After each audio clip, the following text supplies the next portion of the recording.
ایصال ثواب کے لیے قربانی کرنا، مردوں کو ثواب پہنچانے کے لیے قربانی کرنا جائز ہے، اس سے مردوں کو فائدہ ہوگا، اور ایصال ثواب کے لیے ایک حصہ قربانی کر کے اس کا ثواب بہت سارے مردوں کو بلکہ تمام امت مسلمہ کو بھی پہنچانا درست ہے۔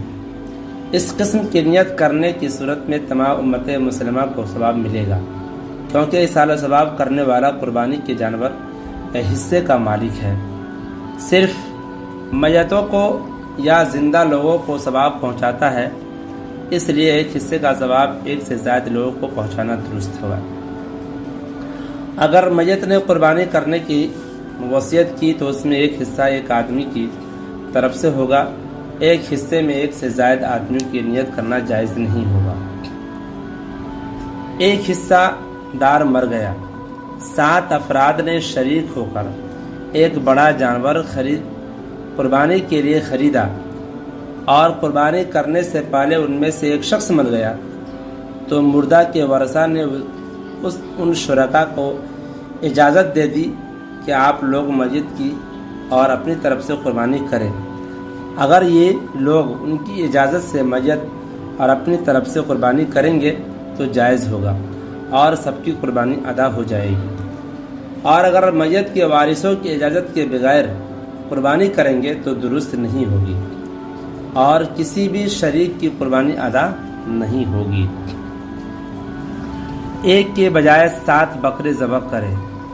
ایک شخص پر قربانی واجب ہے اور وہ ایک بکرے کی بجائے 7 بکرے ذبح کرے تو واجب قربانی ایک بکرے سے ادا ہو جائے گی، اور باقی 6 بکرے کی قربانی نفل شمار ہوگی۔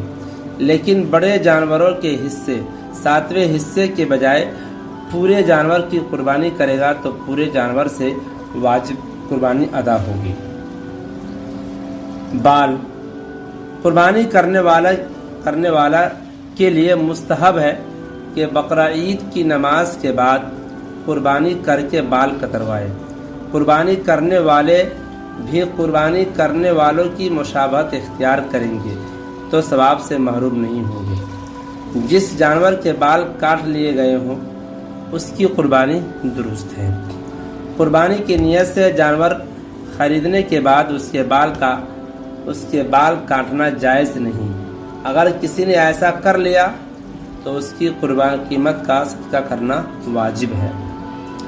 بال جلا کر پکانا۔ سری اور پائے کے بال جلا کر کھال کے ساتھ پکانا جائز ہے۔ بالغ ہوا۔ اگر نابالغ 10، 11 یا 12 ذی الحجہ کے سورج غروب ہونے سے پہلے بالغ ہوا اور وہ مالدار ہے تو اس پر ایک حصہ قربانی کرنا لازم ہے۔ بالغ اولاد کی طرف سے قربانی کرنا۔ بالغ اولاد کی طرف سے قربانی کرنا باپ کے ذمہ ضروری نہیں۔ اگر بالغ اولاد خود مالدار ہے تو وہ خود قربانی کرے یا باپ کی کوئی اجازت دے دے۔ بالغ اولاد کی اجازت سے باپ ان کی طرف سے قربانی کر سکتا ہے۔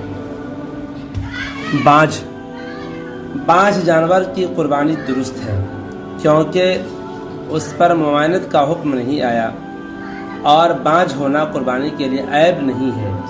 جس طرح جانور کا خصی ہونا اور خصی سے عاجز ہونا قربانی کے لیے عیب نہیں ہے، اسی طرح بانجھ ہونا بھی، بلکہ بانجھ جانور اکثر و بیشتر لحیم و شہیم خوب موٹا تازہ ہوتا ہے اور گوشت بھی عمدہ ہوتا ہے، اس لیے قربانی جائز ہے۔ باولے جانور کی قربانی درست ہے، لیکن اگر باولے پن کی وجہ سے کھا پی نہ سکتا ہو تو اس کی قربانی درست نہیں ہے۔ بت کے نام پر چھوڑا ہوا جانور۔ کسی مزار یا بت کے نام پر جانور چھوڑنا بنص قطعی حرام اور سخت گناہ کا کام ہے، مگر اس حرام عمل سے جانور حرام نہیں ہو جاتا، اور شرعی اصول کے مطابق یہ جانور اپنے مالک کے ملک سے خارج نہیں ہوتا، اگرچہ وہ اپنے غلط عقیدے کے بنا پر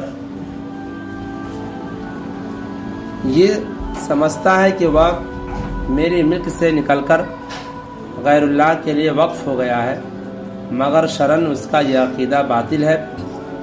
وہ جانور بدستور اس کی ملک میں ہے، لہذا اگر کوئی شخص جانور کے مالک سے وہ جانور خرید کر قربانی کرے تو قربانی درست ہے۔